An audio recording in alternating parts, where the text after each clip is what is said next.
The oppressive silence of my hotel room hung over me like a shroud. Stale, chilling air prickled the bare skin of my arms, the sole illumination, a halo from the flickering screen of my laptop. I was still coming to terms with my recent dismissal. As a journalist, my tenacious spirit had been my sword and shield, yet it was also my downfall. My critical piece on the corporate giant, Meisler Incorporated, had resulted in their wrath and my subsequent job loss. Since then, my room became my sanctuary, my prison, a graveyard of dead aspirations. My life revolved around job searches, blank Word documents, and cups of cold coffee. One evening, while scouring the net for freelance gigs, an anonymous email popped up. The subject was, "Is this you?"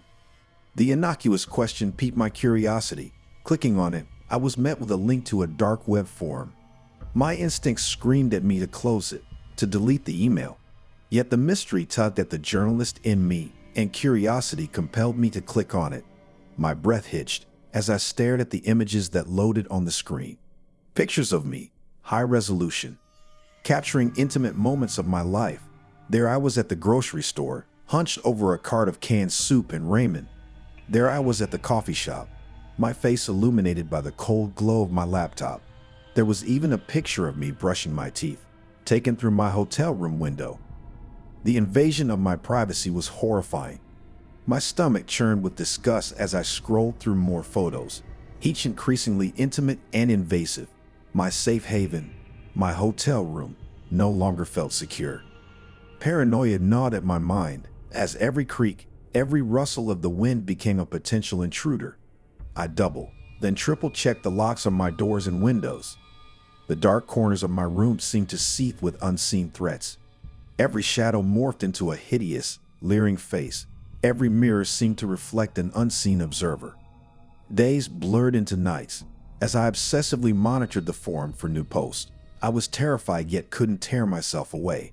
The idea of contacting the hotel management or the police crossed my mind, but the thought of them not believing me, or worse, blaming me for the situation, kept me silent. One day, a new batch of photos appeared. Photos of me in my room, curled up on the couch, my eyes wide and fearful as I stared at the laptop screen. The perspective of the shot was chilling. It was taken from inside my room. Every instinct screamed at me to run, to escape from the sinister cage my hotel room had become. But then a thought struck me. If the photos were being taken from inside my room, there had to be clues. I decided to use my journalistic skills to uncover the truth. I began a meticulous examination of my room. I looked for hidden cameras, unusual items, anything that could be out of place. The meticulous scrutiny went on for days, and just when my hope was ebbing away, I noticed a tiny glint from the smoke detector in the ceiling. Taking it down, my hands shaking, I found a tiny camera lens embedded within. A rush of horror, paranoia, and fury coursed through me. But now, at least, I had something concrete, evidence. With the camera in hand, I went to the hotel management and then to the police, my apprehension ebbing away, replaced by a fierce determination. They took me seriously, and within days, the net closed around the perpetrator. A worker from the hotel's maintenance team, who had installed the security system in my room, was apprehended. He'd been selling such photos on the dark web, profiting from the violation of personal lives. The sense of violation took a long time to fade, but the victory was sweet. The sight of him being led away in handcuffs was satisfying, yet it sent a shiver down my spine to think of the horror I'd lived through, the invisible observer who turned my life into a voyeuristic gallery. Every morning, I woke to a mysterious gift. Each day it was the same. A white box, ribbon-tied, left on the doorstep of my quiet suburban home. Inside was always something unremarkable, a trinket that would ordinarily be considered harmless. However, the regularity and anonymity of the sender turned this innocent act into a sinister obsession. I am Eleanor, a woman in her 30s, living alone, fiercely independent and cautious. My quiet life was shattered the day the first package arrived, bearing no return address, just my name, written in meticulous, handwritten script. The first contained a silver necklace with a butterfly pendant, delicate and beautiful. but its anonymous origins filled me with unease. I made inquiries, but the postman only shrugged. He didn't recall who gave him the package. Over the next week, more gifts arrived: a hairbrush, a scarf, an antique mirror. Each was accompanied by a note, a single handwritten compliment. "Your hair looks beautiful today. The scarf matches your eyes. You are the fairest of all." The compliments were unsettlingly specific, each one referencing something about my appearance from the day before. Someone was watching me, studying me. A creeping paranoia began to eat away at my sanity. Every passerby was a potential stalker. Every shadow seemed sinister. I filed a police report, but without tangible threats or harm. Their hands were tied. One day, as I returned from work, I found my house door ajar. Panic surged through my veins like liquid ice. I walked in, every footfall echoing loudly in my ears. My home was untouched, save for a box resting on the kitchen table, a note atop. "I prefer when you wear red." I looked down at my blue dress, a chill creeping down my spine. The intruder had been here in my sanctuary while I was away. I called the police again, but the intruder had left no trace. I changed my locks, installed security cameras, but the gifts kept appearing, now at my workplace. The notes grew more intimate, more demanding. The office receptionist didn't remember any stranger.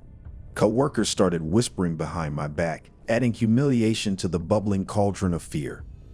One day, I received a box with a red dress. The note read, "Wear this tomorrow. I'd love to see you in red." I was petrified. Whoever it was knew my routine, my habits, my life better than anyone else. That night, I didn't sleep. The next day, I did the only unpredictable thing. I wore the red dress. The entire day, I felt eyes on me, an invisible weight constricting my lungs.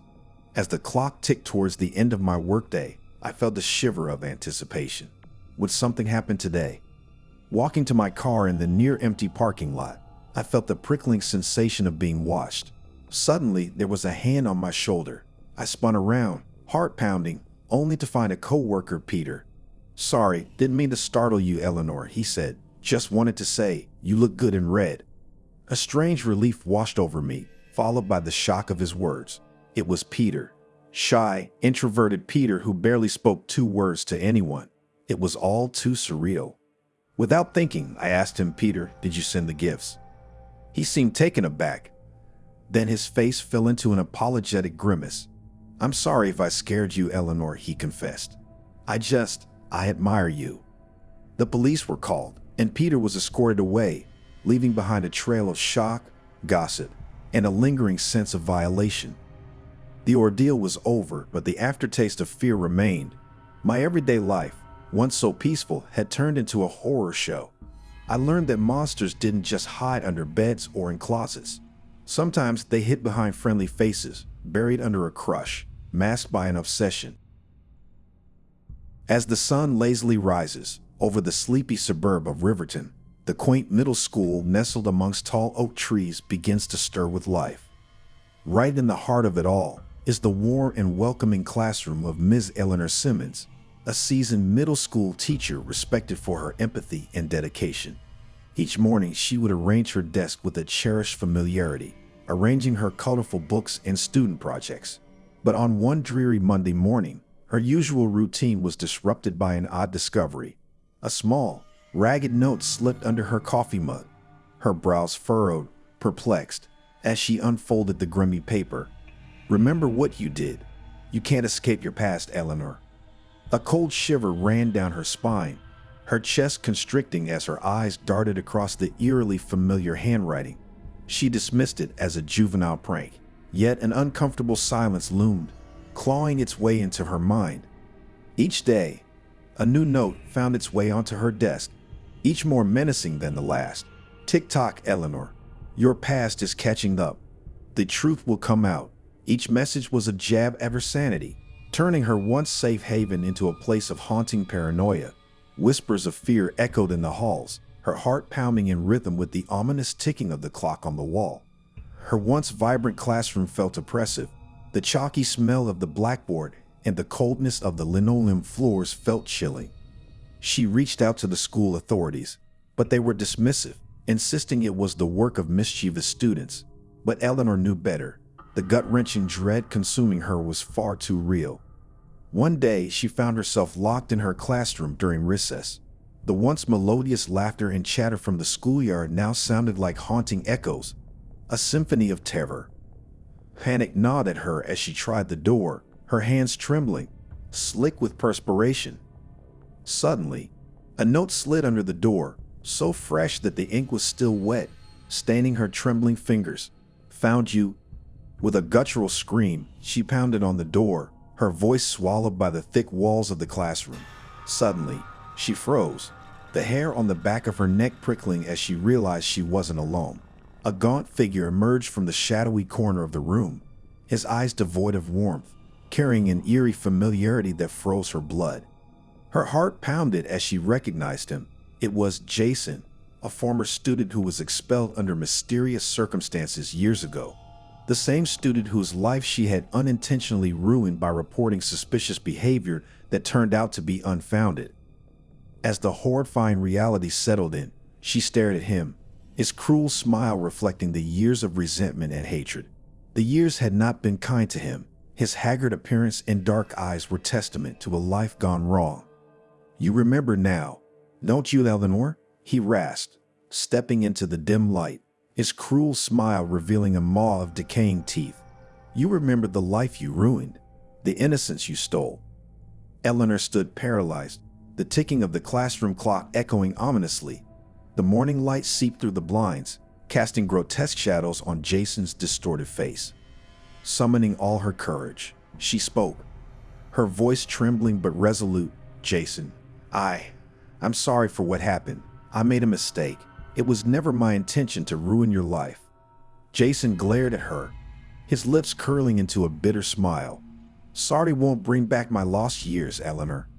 "I know," Eleanor whispered, swallowing the lump in her throat. "But we can start mending things. We can try to correct the past, together." There was a tense silence. Eleanor could hear the ticking clock, the beating of her own heart. She could see the war within Jason, the anger, the hurt, the betrayal. It was a long, grueling minute before Jason's expression softened, the harsh lines of his face easing into something less menacing. Just then, the locked door creaked open as the janitor, having heard Eleanor's screams, came rushing in. Seeing the situation, he quickly dialed 911, and within minutes, the quiet school was swarming with the local police. Jason was taken into custody, and Eleanor was brought out of the classroom. Despite the shocking events, a wave of relief washed over her, knowing that Jason would get the help he needed and that her nightmare was finally over.